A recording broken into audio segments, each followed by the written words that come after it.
अमल नामा की दफ्तर खोल दिया जाएगा और उसमें छोटी बड़ी हर चीज के बारे में लिखा होगा। तुम देख के हैरान हो जाओ, चीख उठोगे, चिल्लाओगे। तो हमें उस दिन से बचना है। तो उसका जरिया केवल मात्र नमाज है। हम नमाज पढ़ेंगे तभी हम उससे बाज सकते हैं। उससे अगर बाजना है, उस दिन हमें अल्लाह के सामने जब सही तरीके से जवाब देना है, तो हमें नमाज पढ़ना सबसे ज्यादा जरूरी है। और नमाज के फराइज के बारे में जानना, नमाज की सुन्नत के बारे में जानना, वाजिबत के बारे में जानना, ये जरूरी है। और सबसे पहली बात है वजू की फराइज और वजू की सुन्नत के बारे में जानना जरूरी है। क्योंकि अगर वजू में से वजू की जो 4 फराइज है उनमें से कोई भी एक फराइज छूट जाए तो वजू नहीं होगा। जब वजू नहीं होगा तो नमाज कैसे होगा? वजू में सबसे पहला फराइज जो है दोनों हाथ के अंगुलियों तक धोना। और दूसरा फराइज जो है वो सर की पेशानी के बालों के नीचे से एक कान के लू से दूसरे कान की लू तक, थूती के नीचे तक धोना फर्ज है चेहरा का। और तीसरा जो है वो चौथाई सर का, सर की जो चौथा हिस्सा होता है, 4 हिस्सा कर लो, उसमें चौथा हिस्से का मुसा करना। ये हो गया तीसरी फराइज। और चौथी जो है दोनों पाँव को टखनों समेत धोना। और सुन्नत है 17, नियत करना, बिस्मिल्लाह पढ़ना। तो ये वजू की जो फराइज है सुन्नत इंशाल्लाह बन के, वजू की जो फराइज है ये है। और गुस्ल में जो फराइज है वो 3 है। कुल्ली करना और नाक के नरम हड्डी तक पानी पहुंचाना और पूरे बदन में पानी बहाना। थोड़ी भी एक रूम भी सूखा ना रहे, पूरे बदन में पानी बहाना। और नमाज में जो फराइज है वो 17 है, जिनमें से इमाम अबू हनीफा के नजदीक 7 बाहर है और 7 अंदर है। ये 6 अंदर है, 7 बाहर है और 6 अंदर है। नमाज में टोटल 13 फराइज है, 7 बाहर है और 6 अंदर है। अंदर वाला जो 6 है उसको अरकाने नमाज कहा जाता है और 7 जो बाहर है उसको शराइयत नमाज कहा जाता है। इसलिए इन चीजों के बारे में हर मुसलमान को जानना जरूरी है। और अगर आप हर चीज के बारे में सवाल कर सकते हो, आप हर चीज के बारे में पूछने के लिए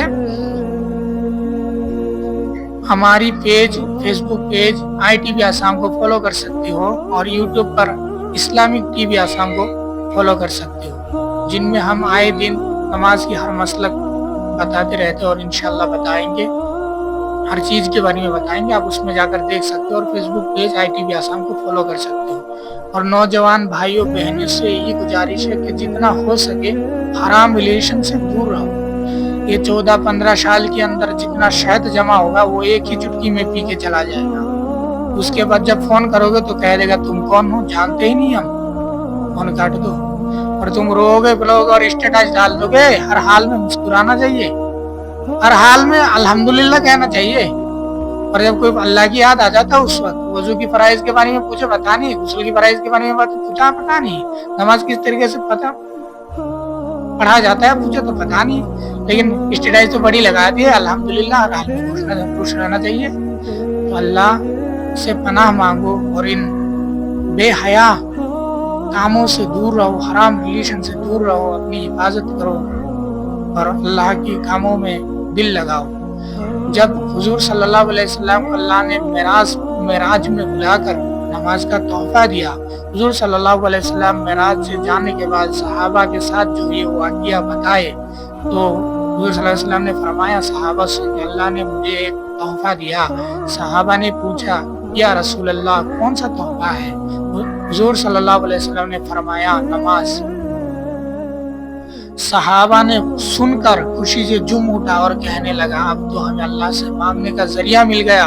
अब नमाज के जरिए से हम अल्लाह से हर चीज मांग सकते हैं, हर मसला का हल कर सकते हैं, हर चीज हम अल्लाह से नमाज के जरिए मांग सकते हैं, हर मसला का हल कर सकते हैं। हमें तो मांगने का जरिया मिल गया।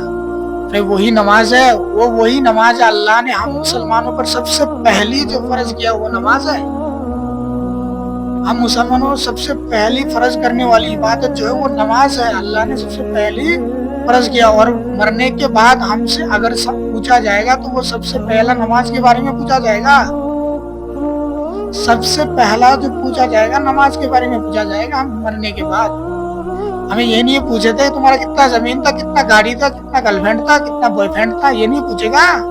ہم سے سب سے پہلی جو سوال کرے گا وہ نماز کے بارے میں سوال ہوگا. ہم نماز ہی نہیں پڑھ رہے تو ہم کہاں جائیں گے؟ اس سے آپ اندازہ لگا سکتے ہیں. نماز کے بغیر جنت میں جانا ناممکن ہے، نہ کے برابر ہے. نماز کے بغیر انسان کیسے جنت میں جائے گا؟ جنات میں جانے کا سب سے بہترین طریقہ نماز ہے. نماز پڑھو، انشاءاللہ ہر چیز ملے گا. نماز کے ذریعے آپ ہر چیز کا حل کر سکتے ہو، ہر مسئلہ کا حل کر سکتے ہو. ہر چیز کا حل کرنے کا کیول ماتر ایک طریقہ ہے نماز. نماز کو اپنا بنا لو، اللہ تم کو اپنا بنا لے گا. تم نماز کو اپناؤ. اگر تم نماز ہی نہیں پڑھو گے، مانگو گے کس طریقے سے اللہ سے؟ مانگنے کا جبکہ حدیث میں یہ آیا ہے کہ مانگنے کا سب سے بہترین طریقہ نماز ہے، تو نماز کے ذریعہ ہی اللہ سے مانگ سکتے ہو نا.